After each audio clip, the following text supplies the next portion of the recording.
മോതിരത്തിലെ വിചിത്രമായ പ്രകാശം അനന്യയെ ബന്ധനത്തിൻ്റെ താഴ്വരയിലേക്ക് നയിച്ചു. താഴ്വരയുടെ കവാടം കടന്നപ്പോൾ അവൾക്ക് മുന്നിൽ നിഗൂഢതയുടെ ഒരു തിരശീല ഉയർന്നു വന്നു. കൂറ്റൻ കൂർത്ത പാറക്കെട്ടുകൾ ദൂരെ നിഴൽ രൂപങ്ങളെപ്പോലെ തല ഉയർത്തി നിന്നു. അവയ്ക്കിടയിലൂടെ ഭീതിതമായ ഒരു കാറ്റ് വിരസമായി വീശുന്നുണ്ടായിരുന്നു. അവളുടെ ഹൃദയം ഭയം കൊണ്ട് മിടിക്കുന്നുണ്ടായിരുന്നു. എന്നാൽ അശ്വിനെ കണ്ടെത്താനുള്ള തീവ്രമായ ആഗ്രഹം അവളെ മുന്നോട്ട് നയിച്ചു.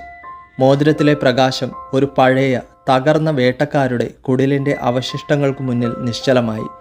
അവിടെയെങ്ങോ നിഴൽ രൂപങ്ങളുടെ നേരിയ തണുത്ത സാന്നിധ്യം അനന്യയ്ക്ക് അനുഭവപ്പെട്ടു. അനന്യ ജാഗ്രതയോടെ ഓരോ ചുവടും ശ്രദ്ധിച്ച് ആ ഗുഹയ്ക്കുള്ളിലേക്ക് പ്രവേശിച്ചു. അവളുടെ ടോർച്ചിൻ്റെ നേരിയ വെളിച്ചം ഇരുട്ടിനെ തുളച്ചു. അപ്പോൾ അവൾ കണ്ടു, അശ്വിൻ ഒരു തണുത്ത നനഞ്ഞ മൂലയിൽ ബന്ധിക്കപ്പെട്ടിരിക്കുന്നു. എന്നാൽ അവനെ ബന്ധിച്ചിരിക്കുന്നത് സാധാരണ കയറുകളായിരുന്നില്ല. തിളങ്ങുന്ന കറുത്ത നൂലുകൾ പോലെ തോന്നിക്കുന്നതും വിചിത്രമായ ഊർജം പുറപ്പെടുവിക്കുന്നതുമായ ഒരുതരം മാന്ത്രിക ചരടുകളാൽ അവൻ ബന്ധിതനായിരുന്നു. അനന്യ പരിഭ്രാന്തയായി ആ കയറുകൾ അഴിക്കാൻ ശ്രമിച്ചു. അവളുടെ വിരലുകൾ വിറച്ചു. അവൾ എത്ര ശ്രമിച്ചിട്ടും ആ കെട്ടുകൾ കൂടുതൽ മുറുകുന്നതായി അവൾക്ക് തോന്നി.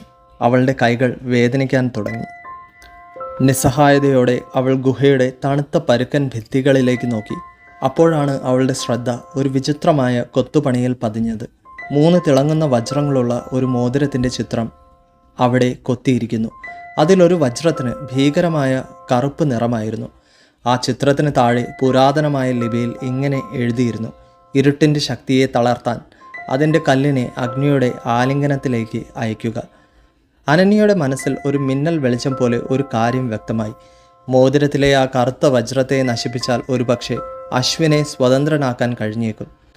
എന്നാൽ അവളുടെ ഹൃദയം അവളുടെ അച്ഛനെ ഓർത്ത് വേദനിച്ചു. അവനെക്കുറിച്ച് യാതൊരു സൂചനയും ഈ ഭീകരമായ താഴ്വരയിൽ അവൾക്ക് ലഭിച്ചില്ല.